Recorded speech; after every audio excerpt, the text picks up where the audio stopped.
When are we going to install Grok on a rocket? Well, I suppose in 2 years. 2 years? Everything is 2 years away. Well, Earth and Mars transit occurs every 26 months. We're currently in a transit window approximately.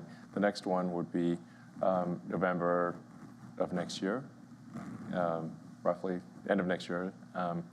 And if all goes well, SpaceX will send Starship rockets to Mars, and with Optimus robots and Grok. Mm-hmm. Yeah, I'm curious what this combination of Tetris and Bejeweled looks like. Betetris, as we've named it internally. So okay, we also have an output from Grok here. It says what a Python script explains that is what it's been doing. If you look at the code, there are some constants that are being defined here, some colors. Then the trominos, the pieces of Tetris are there. Obviously, very hard to see at one glance if this is good. So we gotta run this to figure out if it's working. Well, let's give it a try. Fingers crossed. All right. So this kind of looks like Tetris, but the colors are a little bit off, right? The colors are different here, and if you think about like, what's going on here, Bejeweled has this mechanic where if you get 3 jewels in a row, then they disappear, and also gravity activates, right? So what happens if you get 3 of the colors together? Okay, so something happened. So I think what Grok did in this version is that once you connect at least 3 blocks of the same color in a row, then gravity activates and they disappear, and then gravity activates and all the other blocks fall down. I'm kind of curious if there's still a Tetris mechanic here where if the line is full, does it actually clear it, or what happens then? It's up to interpretation, so who knows? Yeah, it'll do different variants when you ask it. It doesn't do the same thing every time. Exactly. We've seen a few other Tetris that worked very differently, but this one seems cool. So, yeah. Are we ready for Game Studio at X.AI? Yes. So we're launching an AI gaming studio at XAI. If you're interested in joining us in building AI games, please join XAI. We're launching an AI gaming studio. We're announcing it tonight. Let's go. Epic Games. But wait, that's an actual game studio. Yeah. Yeah. All right. So I think one thing is super exciting for us is that once you have the best pre-trained model, you have the best reasoning model, right? So we already see that when you actually give the capability for those models to think harder, think longer, think more broad, the performance continually improves. And we're really excited about the next frontier, that what happens if we not only allow the model to think harder, but also provide more tools, just like how real humans to solve those problems. For real humans, we don't ask them to solve Riemann hypothesis just with a piece of pen and paper, no internet. So with all the basic web browsing, search engine, and code interpreters, that builds the foundations, and the best reasoning model builds the foundations for the Grok agent to come. So today we're actually introducing a new product called Deep Search. That is the first generation of our Grok agents that not just helping the engineers and researchers and scientists to do coding, but actually help everyone to answer questions that you have day to day. It's a kind of like a next generation search engine that really help you to understand the universe. So you can start asking questions like, for example, hey, when is the next Starship launch day, for example? So let's try that, hit the answer. On the left-hand side, we see a high-level progress bar. Essentially, the model not only just going to do one single search like the current RAG system, but actually thought very deeply about, hey, what's the user intent here? And what are the facts I should consider at the same time? And how many different websites I should actually go and read their content, right? So this can really save hundreds of hours of everyone's Google time if you want to really look into certain topics. And then on the right-hand side, you can see the bullet summaries of how the current model is doing, what websites browsing, what sources verifying, and oftentimes actually cross-validate different sources out there to make sure the answer is actually correct before it's output final answer. And we can, at the same time, fire up a few more queries. How about, Elon, you're a gamer, right? So sure. yeah, so how about what are some of the best builds and most popular builds in Passive Excel? Hardcore, right? Hardcore league. You can technically just look at the hardcore ladder. Might be a fast way to figure it out. Yeah, we'll see what the model does. And then we can also do, something more fun. For example, how about make a prediction about March Madness out there? Yeah, so this is kind of a fun one where Warren Buffett has a $1 billion bet. If you can exactly match the sort of the entire winning tree of March Madness, you can win $1 billion from Warren Buffett. So it would be pretty cool if AI could help you win $1 billion from Buffett. That seems like a pretty good investment. Let's go. Yeah. All right, so now let's fire up the query and see what model does. So we can actually go back to our very first one. How about the... Buffett wasn't counting on this. It's already done. That's right. OK, so we got the result of the first one. The model thought around 1 minute. So the key insight here, the next starship is going to be on 24th or later, so no earlier than February 24th. It might be sooner. So yeah, so I think we can scroll down what the model does. So it does a little research on the Flight 7, what happened, got grounded, and actually it looked into the FCC filing, from its data collections, and then actually made a new conclusion that if we continue to scroll down, let's see, right, yeah. So it makes the little table. I think inside XAI, we often joked about the time to the first table is the only latency that matters. Yeah, so that's how the model makes the inference and look up all the sources. And then we can look into the gaming one. So how about the... Oh, sorry. Right. So for this particular one, we look at, hey, the build is like an, okay. it's kind of old meta. Right? Yeah. So what the infernal is, but if we go down, so the surprising fact of all the other builds, so it look into the 12 classes. Yeah, so we'll see that the Minion build was pretty popular whenever the game first came out, and now the invokers of the world kind of took over. Monk Invoker for sure. Yeah, that's right. Yeah, followed by the Stoneweavers, and that's really good at mapping. So, yeah, and then we can see the March Madness. How about that? So, one interesting thing about the deep search is that if you actually go into the panel where it shows, what are the subtasks, you can actually click the bottom left of this, right? And then in this case, you can actually scroll through, actually reading to the mind of Grok.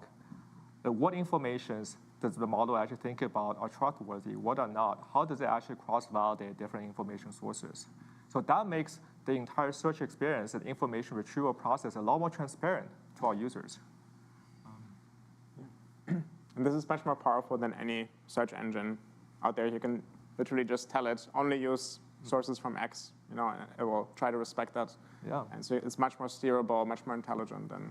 I mean, it really should save you a lot of time. So something that might take you half an hour or an hour of researching on the web or searching social media, you can just ask it to go do that and come back, and 10 minutes later, it's done an hour's worth of work for you. That's really what it comes down to. Exactly. And maybe better than you could have done it yourself. Yeah. Think about you have infinite amount of interns working for you. Now you can just fire up all the tasks and come back a minute later. So this is going to be an interesting one. So March Madness had not happened yet. So I guess we had to follow up with a next live stream. Yeah. And it seems like pretty good. Like $40 might get you $1 billion. $40 subscription.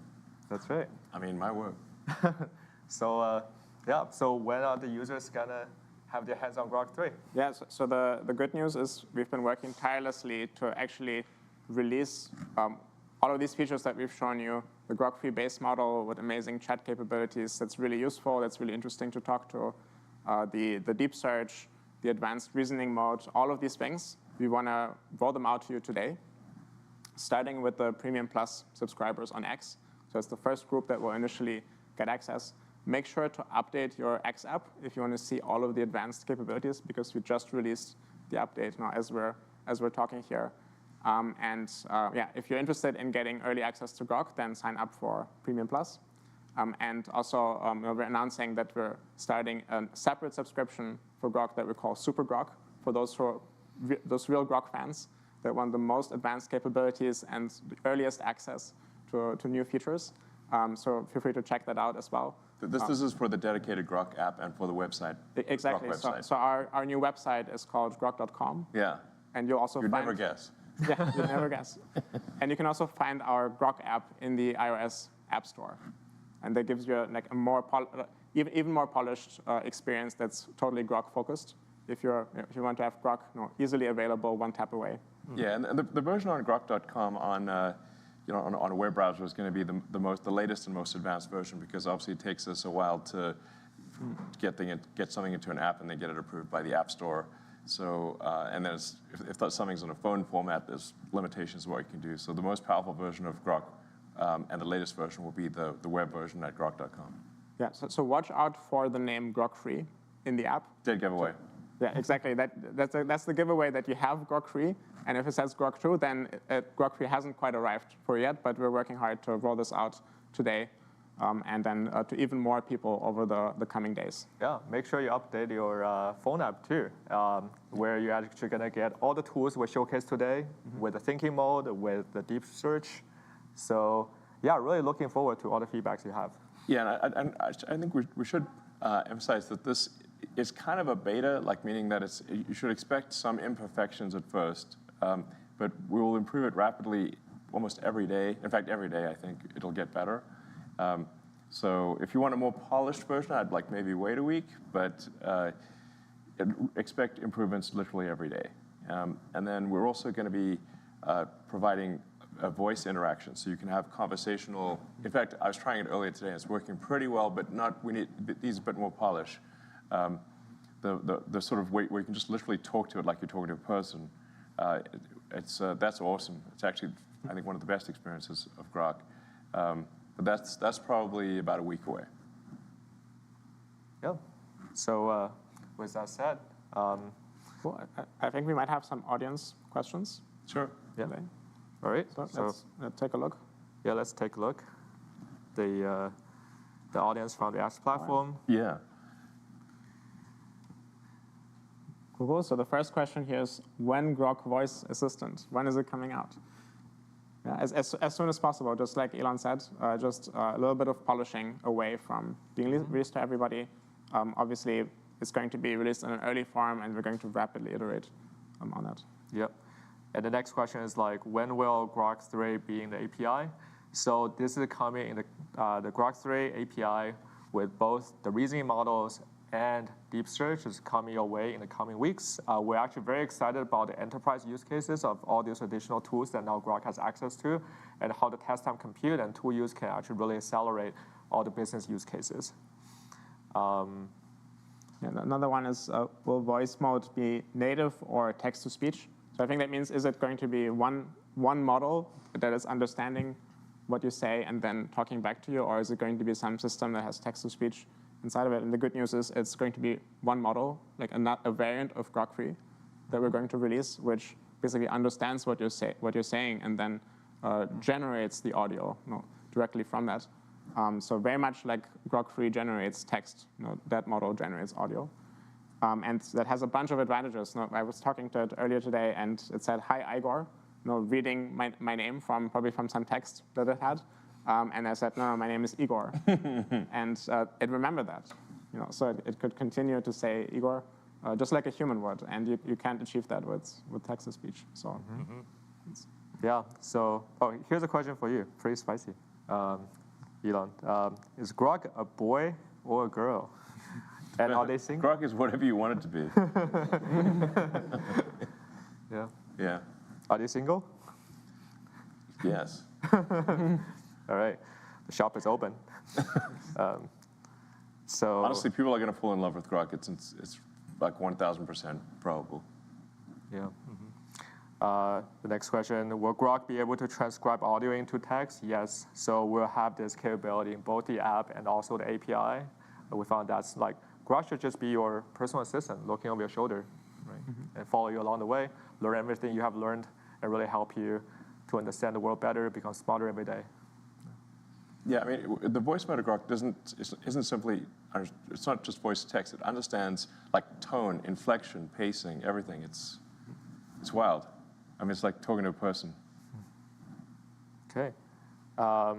Yep, so any plans for conversation memory? Yeah. Absolutely, we're working on it right now. So. I already forgot. That's right. Let's see, what are the other ones?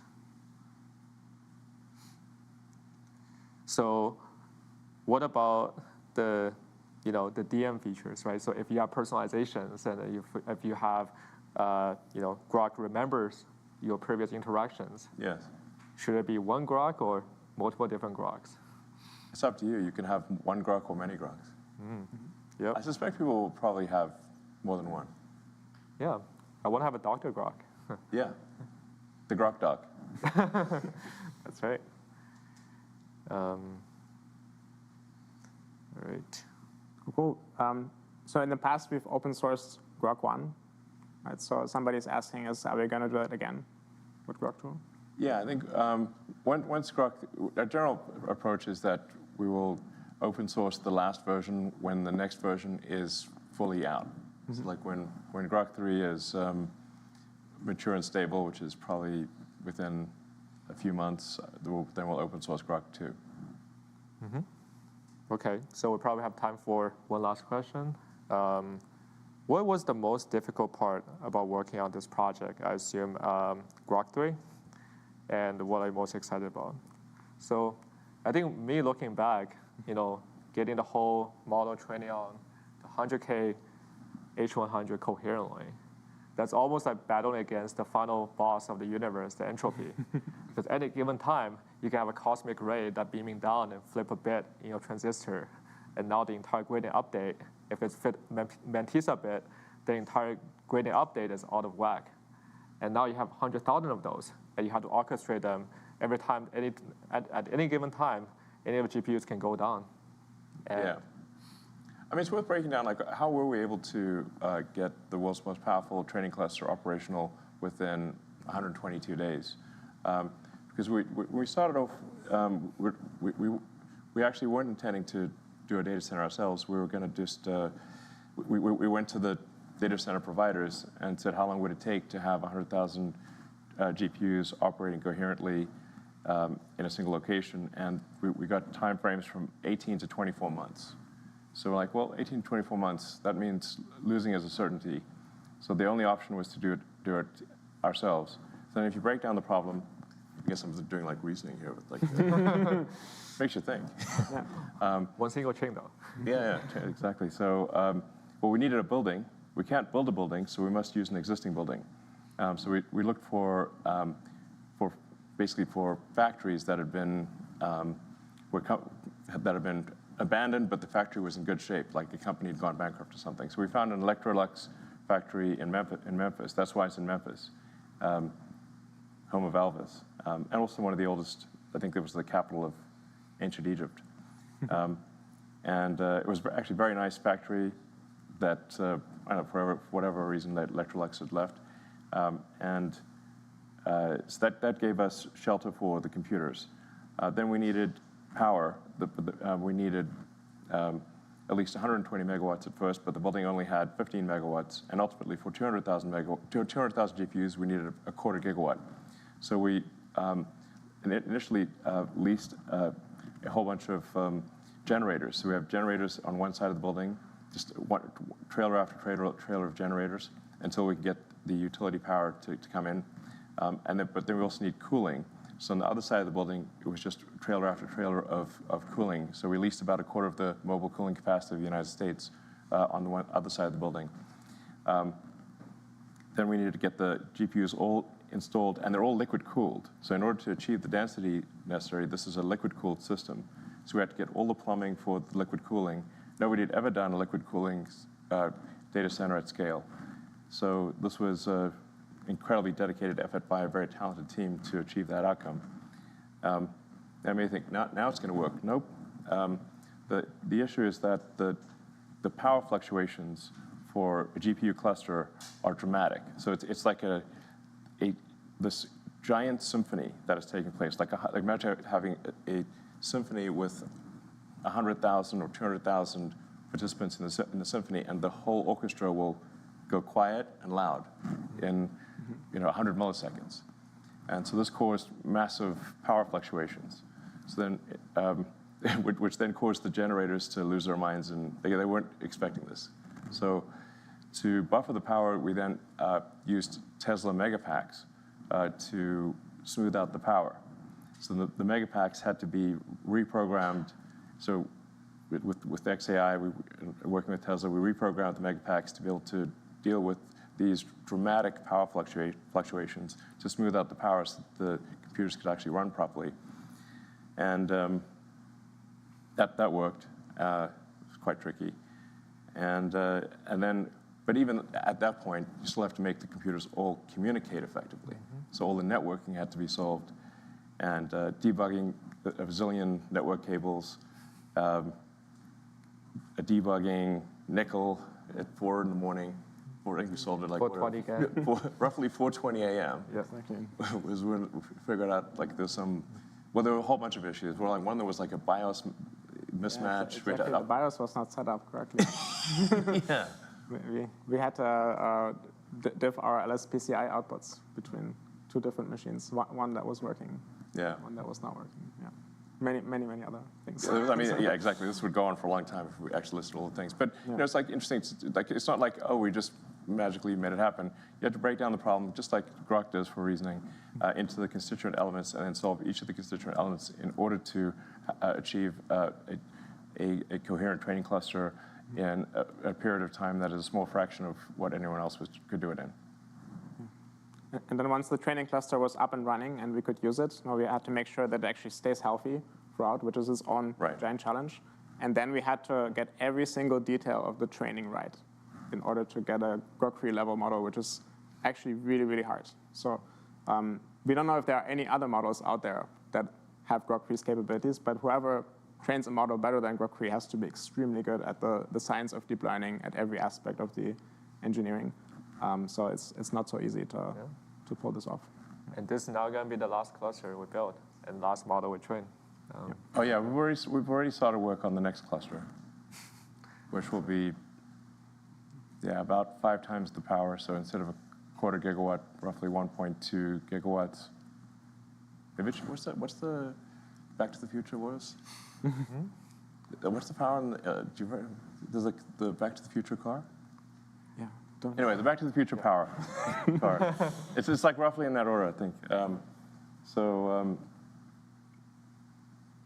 And these will be the sort of the GB200/300 cluster. Once again, it will be the most powerful training cluster in the world. So we're not like stopping here. No. And our reasoning model is going to continue to improve by accessing more tools every day. So yeah, we're very excited to share any of the upcoming results with you all. Yeah, the thing that keeps us going is basically being able to give Grok-free to you, and then seeing the usage go up, seeing everybody enjoy. Grok, that's what really gets us up in the morning. So. Yeah. Right.